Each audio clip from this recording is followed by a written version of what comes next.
it's Melanie. Welcome to my channel. Today starts my Charleston, South Carolina vlog, so stay tuned.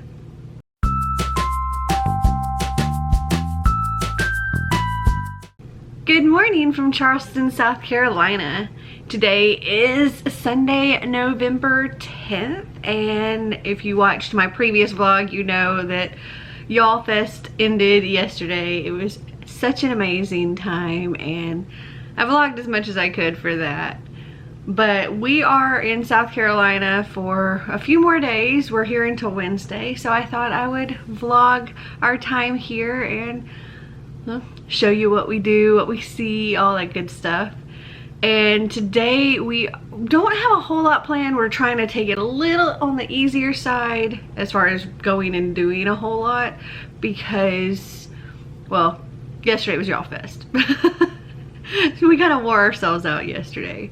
So today we are going to go and have some brunch, and then we're gonna go to one of the NaNoWriMo ride-ins here in Charleston. I think it's in North Charleston, and that's gonna be a big part of the day. I think we're just gonna hang out at this Panera Bread with a bunch of other people riding, and well, I'm gonna be riding and Marty's gonna be doing whatever, but we're just gonna hang out there for like, I think it lasts 4 hours.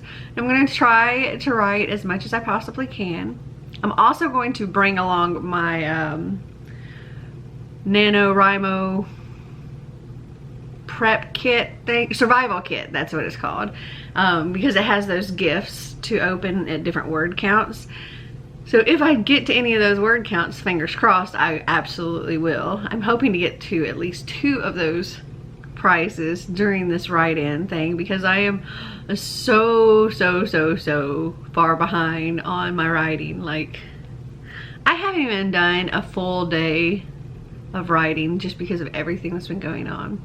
So hopefully I can get lots and lots of words today, and maybe tomorrow we'll go and explore and do other things. But that is what's on the horizon for today, and I will take you along.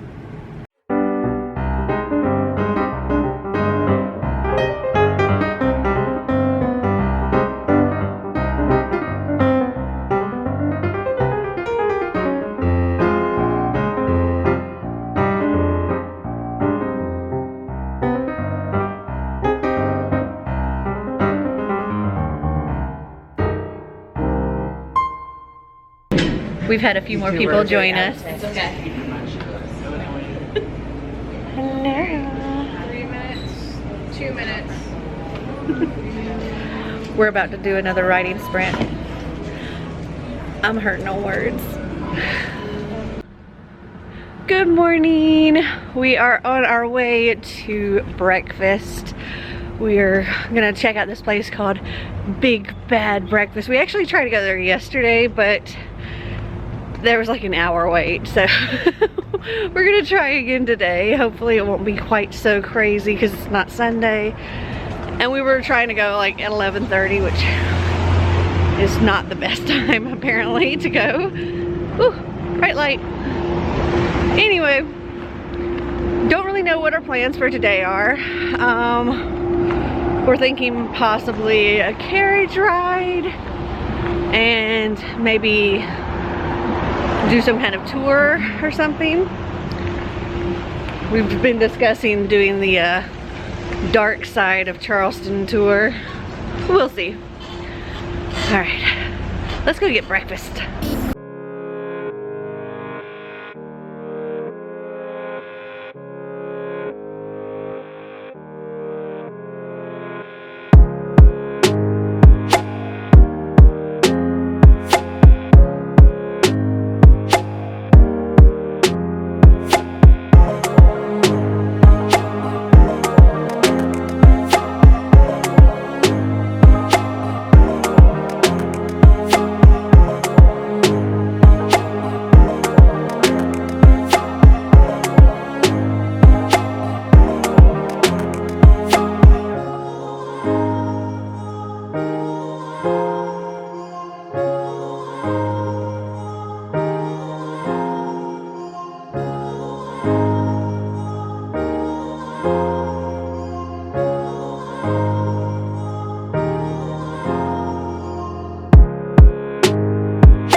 like talking about is this church right here in front of us. I think we heard their church bells going on earlier at the end of the street.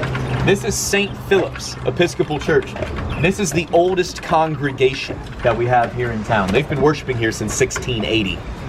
The building itself has only been here since 1838 though. It's been destroyed twice. There was a hurricane in 1710 and there was a fire in 1834 that burned it down completely. Now it also caught fire again in one in 1796. That fire burned over 100 buildings in this area and the shingles of St. Philip's caught on fire. And a slave named Booney climbed to the roof of the church.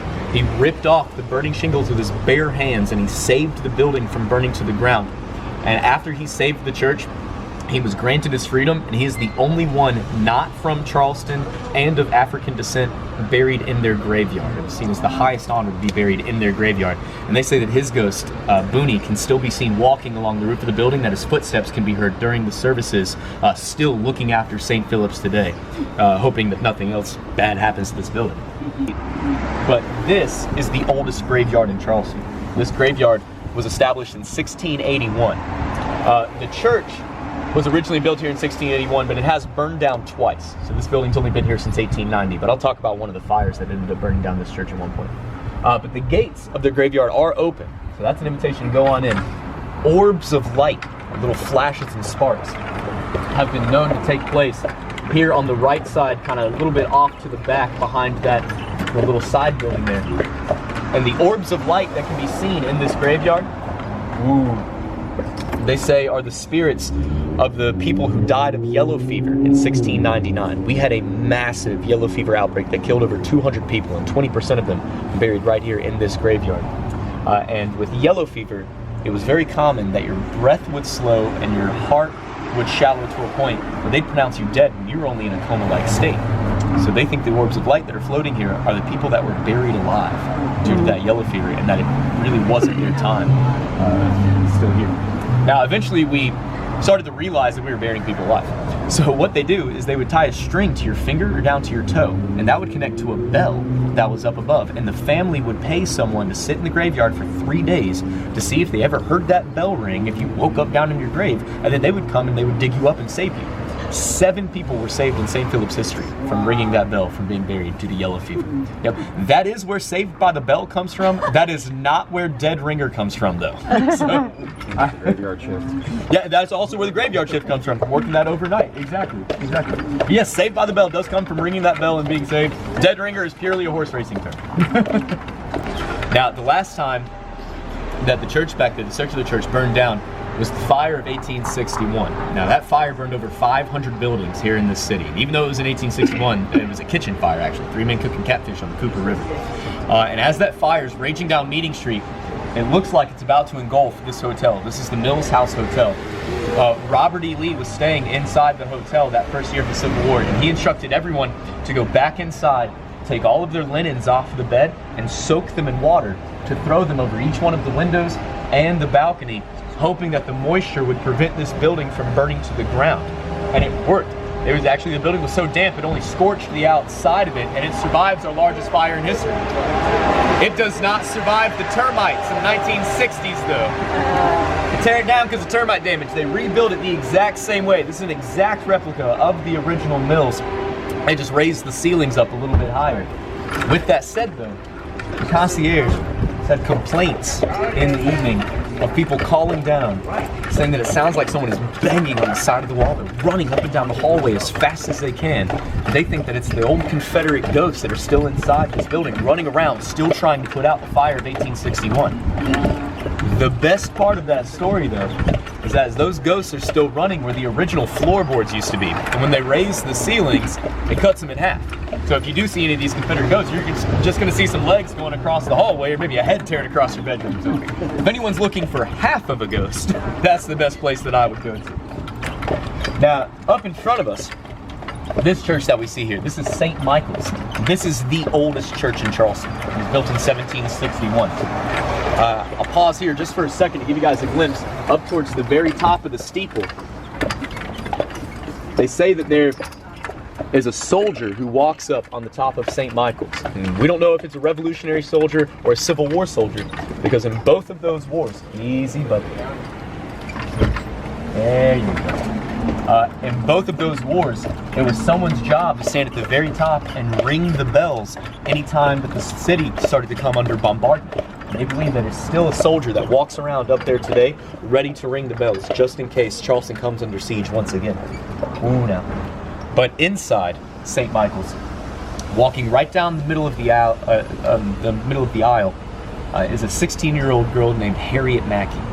Harriet Mackey is from a wealthy plantation family here in Charleston. And she was engaged to a man named William Austin. And William was kind of a self-made man, came from a middle-class family, but accumulated a great deal of wealth during the shipping industry. Ooh. And he proposed. Everyone is excited about their wedding. It's kind of the talk of the town of this wonderful story of this young, beautiful, girl marrying this self-made man, and set to be taking place inside the oldest church in Charleston. So a lot of people were pretty surprised when during the wedding, right down the middle of the aisle, Harriet collapsed and dies of a heart attack during her wedding, wearing her wedding dress. So the family takes her body back to the house, and they hire an artist. First thing they do is draw a small little portrait of her in a locket so they can keep it close to them, which was pretty common back then. Her locket is up at Yale University today. And it was in the 1920s that a man finds her locket, and he becomes completely enthralled by it. One, just how the artist was able to capture her youthful glow, but also the fact that a 16-year-old died of a heart attack during her wedding right down the middle of the aisle. And he thought there was something a little bit fishy about that. So he starts to do a little bit more research into the two families. And as he's flipping through the ledger of an old apothecary store, which used to be on King Street, he noticed that William Austin had been buying a great deal of oleander every single day up until the day of their wedding. And oleander grows all over the battery. It's an extremely poisonous plant. It causes your blood to thicken and sends you into cardiac arrest. So through this man, we now believe that what actually happened to Harriet is that he proposed to her not because he loved her, but because he really loved how much money her family had. He wanted to get a cut of that. But he didn't want to stay married to a woman he didn't love, so he was going to give her just a little bit of this poison every single day up until the day of their wedding. So she starts showing symptoms of this illness, and after they said their vows, he gave her the final dosage, and he gave her too much on the day of their wedding. She collapsed and died walking right down the middle of the aisle. Weddings that have taken place inside St. Michael's, the brides say that it feels like someone is pulling on the back of their veil or stepping on the back of their dress. They believe Harriet is still inside, so bitter that the day of her dreams got robbed, that she's robbing everyone else of the day of theirs inside St. Michael's. Yep. Which, I can't really fault her for that. I mean, she got a pretty raw deal, that whole situation. Or perhaps she's trying to save the brides. Save the brides, yeah. You know what? That's another perspective on it too, I suppose. Exactly. Now, my favorite building to go inside though, and look for a lot of these spirits, is this one right here in front of us. I have people ask me every single tour, where's a great place to go inside and see if you can go down and look for them. This is the number one right here that I would recommend. This is the old Exchange building. Now, the old Exchange building was built in 1771, but it was built on top of an old dungeon that had been there since 1710, the Provost Dungeon. We'll pass by the bars when we get up close to it. And this dungeon is where Charleston kept many of our pirates that had been captured in the mid-1710s. 29 members of Stede Bonnet's crew, the gentleman pirate, were kept down in this dungeon. And what the English would do to these pirates is that they would give them as little food and water as possible for about a month while they were kept down here. They would shackle them up to the wall, and then they would pick one pirate a day and take them into the back of the Provost Dungeon, where they would then shackle that pirate down on the ground, and there'd be a little half-moon opening that would allow the water to come and enter this building. Because this building used to go right up alongside the water. Everything behind it is artificial landfill today.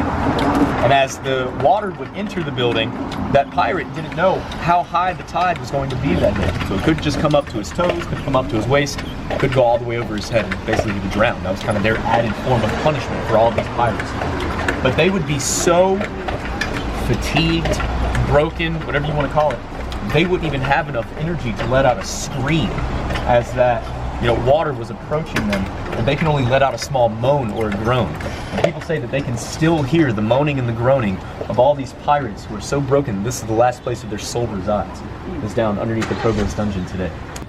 Now, this next story that I tell is about a woman named Lavinia Fisher. Has anyone ever heard of Lavinia Fisher before? A few of you have. So Lavinia is considered the first female serial killer in the United States. She had a... Ooh, come on, big boy. Get away from that noise. Lavinia had a bed and breakfast that was 6 miles to the north of the city. It was, cleverly called the 6 Mile Inn. And what Lavinia would do is she would sit on her front porch and she'd wait for the travelers to come passing by, and she would jump down, strike up a conversation with them, offer them to come on inside. Why don't you rest your legs? We'll cook you dinner. We'll give you a nice hot cup of tea to help you sleep. Well, a lot of the guests would take her up on that offer. And they'd go on inside. Lavinia would start cooking dinner off in the back. And her husband, John, would sit with them in the living room, and he'd start asking them some questions about themselves. John would always ask, where are you from? What do you do for a living? Who are you traveling with? What he's really trying to find out is how much money do you make, and is anyone going to miss you? And if you answered all of their questions correctly, then they bring you this nice hot cup of tea to help you sleep. Except it was oleander tea. So whenever they would drink that tea and they start to show symptoms of that heart attack, they'd tell them, you're not looking too good. Why don't you go off to bed? We'll come check on you periodically throughout the night. And they'd just wait for them to pass away, rob them, and bury them in the backyard. Now, for almost a year, that worked out just fine and dandy for John and Lavinia. And it's not until a man named John Peoples visits the 6 Mile Inn and they give him this oleander tea. Now, John Peoples doesn't like hot tea. And he also doesn't want to be rude either. He has no idea that this tea that they just gave him is poisonous. But he wants to be a polite guest, so he just dumps his tea off in a flower pot next to his chair. Sure enough, they come back from checking on dinner. They see that empty teacup. They think it's just a matter of time before it takes his life. Same old, same old. Until the hours start to roll on by, and they realize that they're talking to a pretty healthy John Peoples, and it looks like this tea's not doing what it was intended to do. So John and Lavinia retire for the evening. They go back to their bedroom. All that time, John Peoples is sitting in his bedroom, laying in bed, thinking about all their conversations, realizing everything they talked about was revolving around money. And he started to get nervous. They were going to try to rob him when he was in bed. So he gets up and he sleeps in an armchair under the window. That way, if they broke in, he was going to jump out the window with all of his things. But it's not them breaking in that wakes him up in the middle of the night. It's a loud bang up against the side of the wall. And if they didn't think the tea was going to kill you, their backup plan was to have a door open underneath the bed. You would fall into a pit and they dug below, and they'd come in with an axe. They'd finish the job on you. So he wakes up in the middle of the night, opens the door to his bedroom, sees John and Lavinia marching down the steps with that hatchet. And he turned around, he jumped out the window, and he ran 6 miles back here to Charleston. And he alerts the sheriff. And the next day, they take a trip to the 6 Mile Inn, and the first thing they see is all this freshly tilled earth in the backyard. It's November. No one's tilling their land in November in Charleston. So they decide to go for a little dig, and when they did, they found 19 bodies and bones of all of their previous victims, making Lavinia the first female serial killer in the United States. So they arrested John and Lavinia. They placed him in the jail over on the west side of town. They gave them their trial at the county courthouse, just right across the street from St. Michael's that we saw earlier. And they sentenced both of them to hang. And Lavinia goes right up to the judge after he sentenced her, and she says, "Your Honor, you cannot hang me because I'm a married woman." And it said very clearly in South Carolina law, you couldn't hang a married woman. And the judge had thought about that already. And he looked at Lavinia and he said, "Don't you worry your pretty little face. I'm gonna hang John on Friday. I'm gonna hang you on Monday." Nothing said you couldn't hang a widow. So she had 2 last requests. She requested that she attend her execution in her wedding gown, and that she also got to address the crowd. The gallows in her wedding dress. When she's making her way through the crowd, she's going to every man she saw, offering her hand in marriage. No one was that stupid. So Lavinia finally gets up to the stage. Everyone's denied her request, to offering her hand in marriage. And the Reverend Furman asked Lavinia if she had any last words. And Lavinia says, "I do not have any last words, but if anyone has anything to say to the devil, tell me now, for I will be dining with him tonight in hell." Oh, wow. She puts the noose around her own neck, and she jumped off the stage herself. If they had just dropped the floor beneath her, it would have broken her neck, killing her instantly. But because she jumped off herself, it took 38 minutes to finally suffocate to death. Her execution took place at Marion Square on the corner of King and Calhoun Street. Normally, they would just hang people right behind the old jail, but hers was such a high-profile case, they wanted as many people to come and witness her hanging. And she was the first woman that was ever hanged in South Carolina's history as well. So that's another reason why a lot of people wanted to go and witness that. But they say that you can either catch her ghost walking around inside the jail or in front of the county courthouse, still in her wedding dress, offering her hand in marriage, trying to get out of her sentence. And if you do ever see Lavinia, that's supposed to mean that you have a guilty conscience. So take a good long look at your life and find out what's troubling you as to why Lavinia is all of a sudden popping up in front of you. So if that math test you cheated on in 7th grade is still weighing heavy on your soul, I wouldn't take a tour in the old jail. That's all I'm saying. But I had friends of mine visiting me a little over a year ago. It was August of 2018. I'm taking them around the city. I'm telling them stories of all these guns. When we're in front of the county courthouse, I started telling them about Lavinia's trial that took place there. And during the story, I start feeling this cold breeze come from behind me, and all the hair on my legs starts standing up, and I just start thinking, like, what have I done in my life for Lavinia to pop up right behind me today of all days? There was an air conditioning vent right below me. Just be aware of your surroundings as you walk around Charleston. That's not my biggest piece of advice there. But you can take tours inside the old jail as well.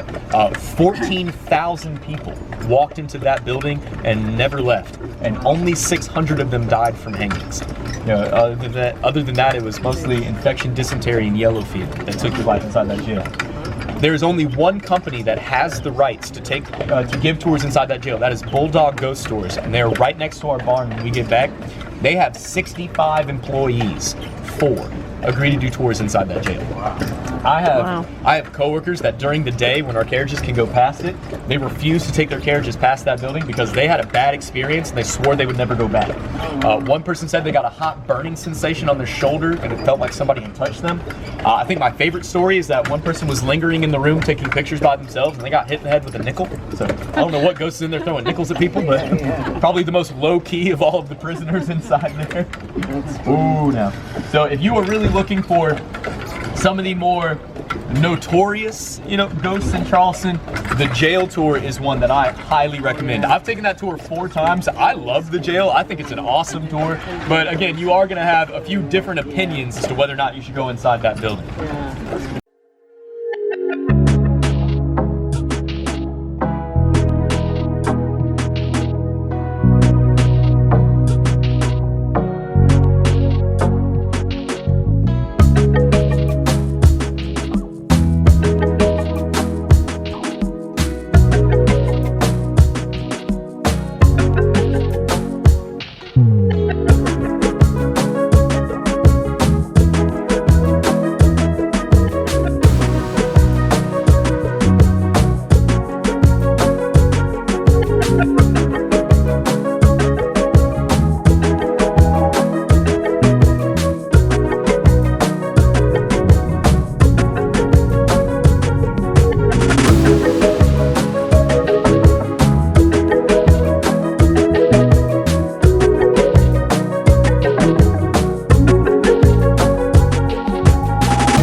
Good morning.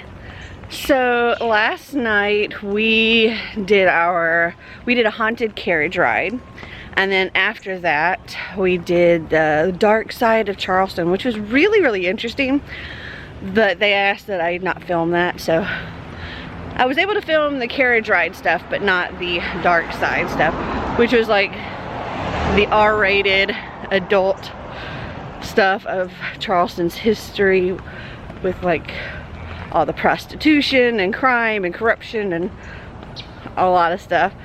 But it was really interesting. Anyway, so we are headed to breakfast, and Marty wants to go to this place called Miller's all day, I think. And maybe we'll walk around, do a little shopping, and then this evening we're gonna go to a comedy show. Before that, it's supposed to rain. Like, it's a gorgeous, bright, sunny day. It's in the 70s. It feels freaking amazing out here. But apparently around 1 o'clock, the sky is gonna fall and it's going to start raining its butt off. And then the temperature's gonna plummet. And there's like freeze warnings for tonight. It's insane. Anyway, breakfast, shopping. Then when the rain's supposed to happen, we're gonna be back at our Airbnb and get ourselves all packed because we leave tomorrow. And then this evening we are going to that comedy show. And that's really all we have planned for the rest of our trip. Round and round we go, losing self-control. I keep telling myself, but I don't wanna let you know. Is this what we become? Strangers on the run, looking for something, chasing the sun. All those days, trying to find a place where you'll make them just be alone. All those nights lying by your side, like it's a vibe, feeling it shine under your spotlight.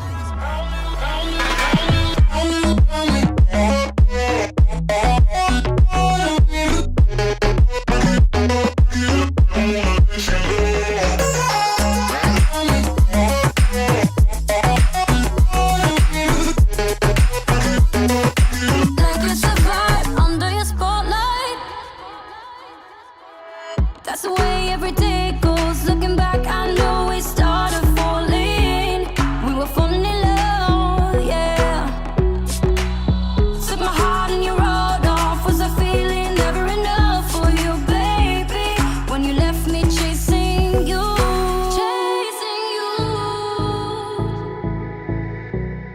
Trying to find a place where we can be alone. All those nights lying by your side, like it's a vibe, feeling it shine under your spotlight.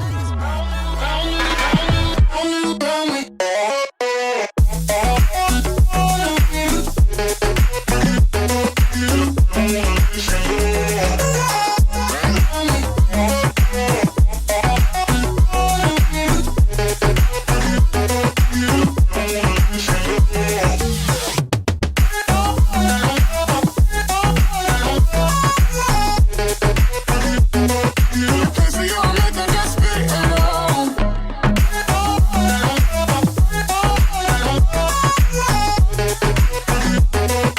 Like it's a vibe under your spotlight.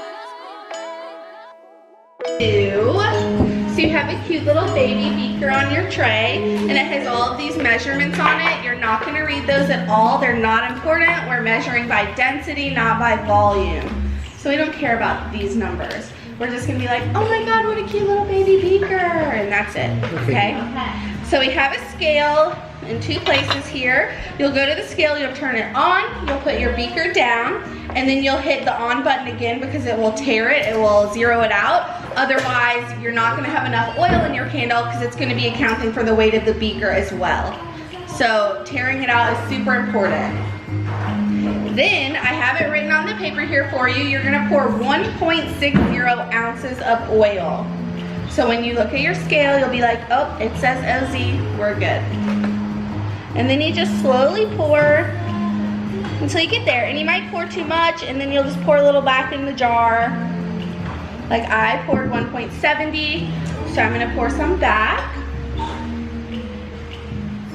And it's really important that you pour the correct amount, because a lot of people like try to be tricky and they're like, oh my god, I'm just gonna have a super fragrant candle and I'm gonna pour more oil they will get no smell out of their candle because our wicks are 100% cotton.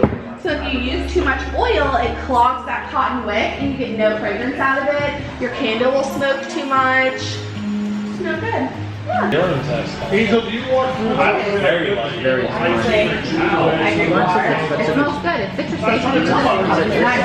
I was eating asparagus. Oh, that asparagus. Oh my God. That's darkest.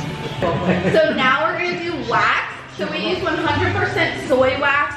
The most common type of wax used, I was telling him. Chris. Yes. I was telling Chris is paraffin wax because it's the cheapest, it's the easiest to get, but it isn't really usually ethically sourced or environmentally sustainable because it is petroleum based. So we use 100% soy wax from a homegrown soybean farm in Kentucky.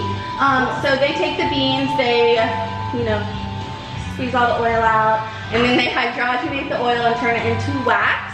And I can bring some out and show you guys in a minute, but it just kind of looks like shaved Parmesan or like dried coconut. It's really cool. And we use a huge wax warmer behind this wall that holds like hundreds of pounds of wax. And we refill it every single night with all this little wax chips. And then it comes out at about 190 degrees, which is super, super hot, and it's probably going to surprise you when it comes out of there. You're going to be like, what? Other kinds of wax would be coconut oil wax or beeswax, things like that. A lot of times with those waxes though, you're not going to see them in any form besides a jar because they're so soft. Whereas paraffin, that's another reason it's used very often because it's very moldable. It can hold the shape really well. But yeah, so we're going to pour our wax. I'm going to go get some of the little chips for you guys to see, and then I'll show you what it looks like coming out of the spigot. Cool. So I'll show you guys what it looks like. I'll do one from this side and then I'll do the other side. Oh wow, that's fat. Oh, hey! Is that hot right now? I am not pouring really? this. It's 190 degrees. Serious. You're gonna go to the scale just like with your beaker, turn it on, put your pitcher down, tare it, and then you're gonna pour 16.45 ounces of wax. No more, no less, okay? If it splashes on you, it's not gonna hurt you, it's just gonna be hot for a second. 16.45. You're pouring hot wax. 16.45. 16.45. Oh, it's hot, yeah. Yeah. I was getting at that. Thanks. Wow. Probably should. This should be the time. And you're gonna whisk it, not like you're making scrambled eggs. Like you're gently blending them together. Pour and your oil into your wax and then whisk it. become a lone couple. Oh, well, you failed. Serious. What did you say about the whisk? Not like eggs, I'm sorry. Yeah, you're not making scrambled eggs. Just gently 10 one way, 10 the other way. Become a love couple. My God. Yeah. So you really pour it. Yeah.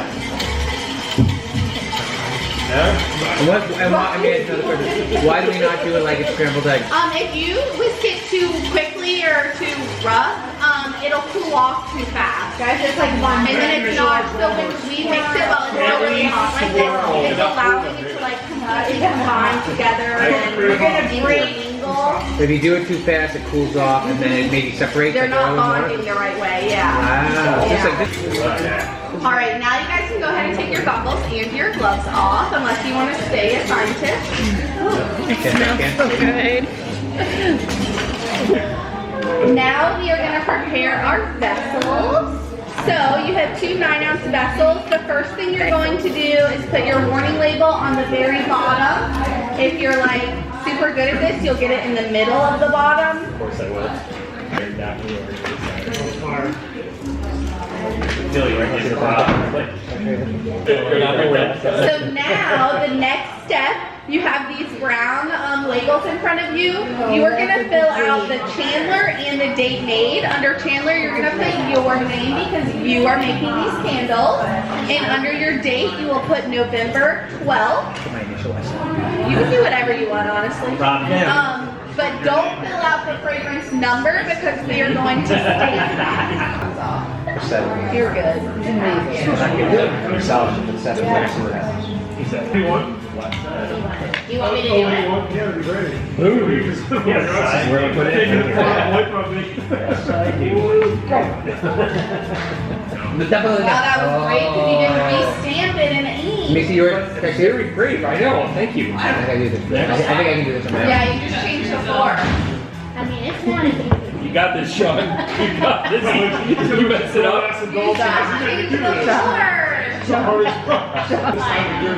Alright, so now we're going to do our labels. I will tell you guys the candlefish way, and then I will tell you the cool ways. So the candlefish way is like a thumbnail up from the bottom, straight. That's how you can do it. Some cool people do it this way. Some cool people do it sideways. As long as it's not in the jar. If it's in the jar, it's going to catch on fire, and you know you have to pay the bills for that. How would you like the coaches coming at you? I want mine pretty standard. Yeah. That's the reason why I have a ruler here. Yeah. How do most people do it? We do. Yeah, we do. Yeah, do you have a level? I'm happy to do this. I'll try and do the thumbnail on. There you go. Thank you. Rob, you want the middle? Okay, we'll just so I'll take it. That's what it's working on. Lovely. Nice. Perfect. I can just change this here. Look at me. Look at me. Okay, that's not straight, but can I fix it? See, I like Can I that. fix it? My third time, we're going to get us out. That's yours. This is your first class. Oh God, I wish I would have done that at the beginning. I would have followed all the rules. I like that, Alex. Thank you. So much Okay, better. I mean, it's Good. I'm trying to go angels off the books. I like to get it on the bottom like that too. I like it. Okay.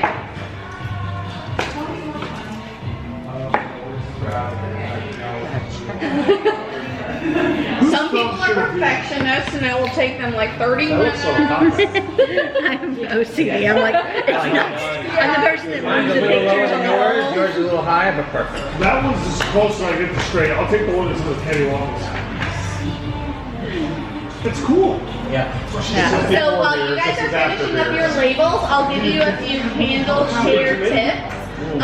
Like I was telling Chris, when you burn a candle, you want to make sure that you're committing to lighting that candle for 3 or 4 hours.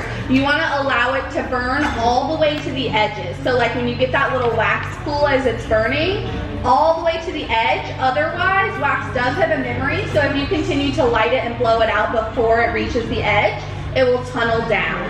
So like he said, he uses Yankee candle. A lot of Yankee candles are known for like they leave the wax on the edges of the jar, and when people also don't allow it to go to the edge, it's gonna make the problem even worse. So that's any candle you buy anywhere, always allow it to cool to the edges. The other thing is, so we sell, maybe, I don't see them, but wick trimmers. So these, you're gonna trim your wick before every use. When you pick your candles up tomorrow, we will have already trimmed the wick so you can just light them. Otherwise, you can use wick trimmer, scissors, you can put your fingers, whatever you want. But you just pop off the top part, and it'll keep it from smoking and getting really gross. And it just allows it to burn more smoother. I never knew that. Yeah.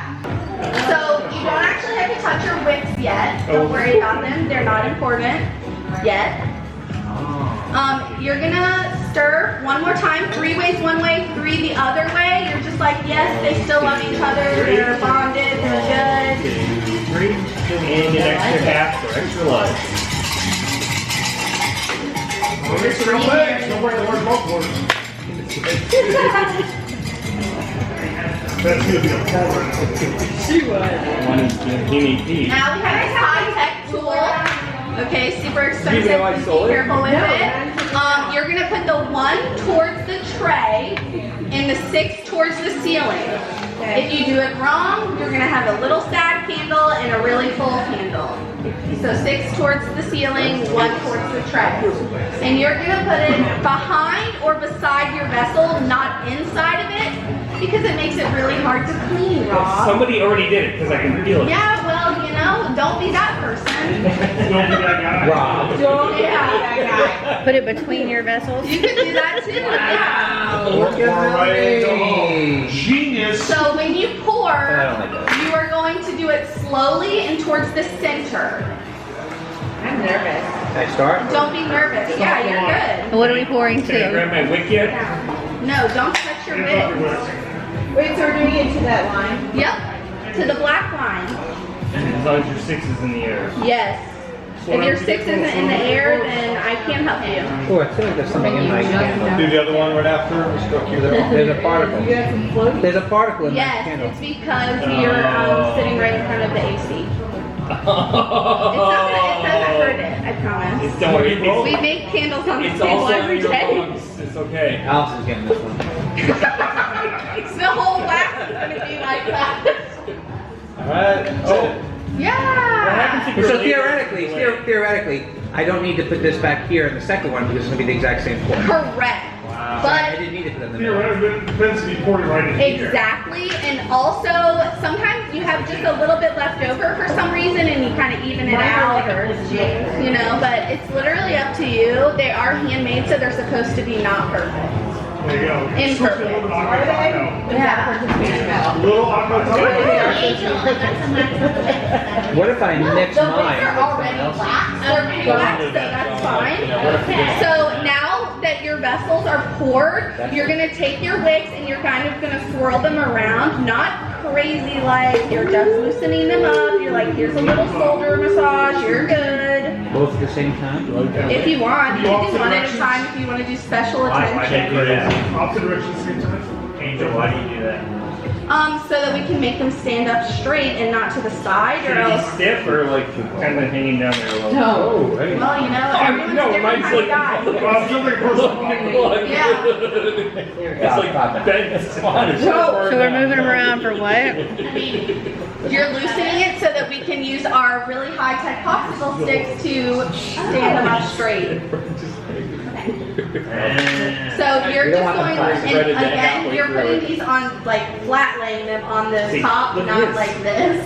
So you're just gonna, and standing up helps sometimes. You can get a bird's eye view, and you're just gonna try to get it as centered as possible. Centering the wick. Yep. This is the hardest part of being a chandler. Is it, or is it the stamping? Because you had trouble. Well, How do I know? I think I could perfect the stamping if I tried. I'm not S's. We're okay with this. Close. These S's are gonna be here all night. Oh my God. 2 degrees on the Mine was good before I poured it. Alright. Yeah, you'll use one for each. You won't need, Oh, I don't need you don't need that. Because you're probably leaning more to one side. I try to stay on all night. I don't even need to use my sticks. No, you need it so it doesn't fall over after you leave. That's the point. So it dries. You don't know which way it's gonna lean. I love I'm ready to fix it for you, Angel. No, you're good. Fix it for you. As long as it's not like all the way to the left or right, no good. No Jennifer. No Jenny. Whenever I say Jenny, it's like Jenny. Actually, I tried to get my husband before we got for Halloween. We were for no Halloween party. He wouldn't do it. But I was like, that's a good Halloween costume. Jenny and Halloween. Jenny, what? Jenny and Oh, at the end of the lemon. All right, you guys are all done. You're set. You're officially changed. So you can all, on the count of 3, say, "Wow, Angel's amazing." 1, 2, 3. Wow. This is our lovely instructor, Angel. Oh, wow, the camera makes it look good. All right, team photo. He was also making candles. Yeah. Oh, it's a video. I thought it was. I'm like waiting for it to. I have my glasses on. Hello. Coffee. Awesome job.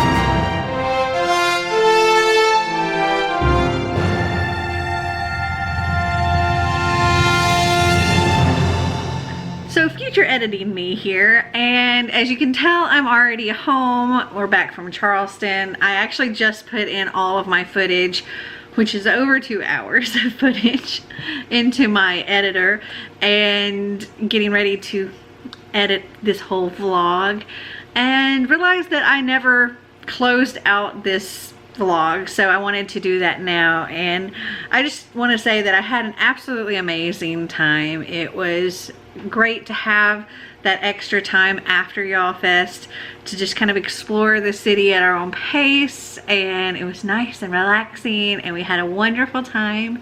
And I hope you guys enjoyed coming along with me for this vlog, and if you did, give me a big thumbs up. If you'd like to see more videos like this, click that subscribe button down below.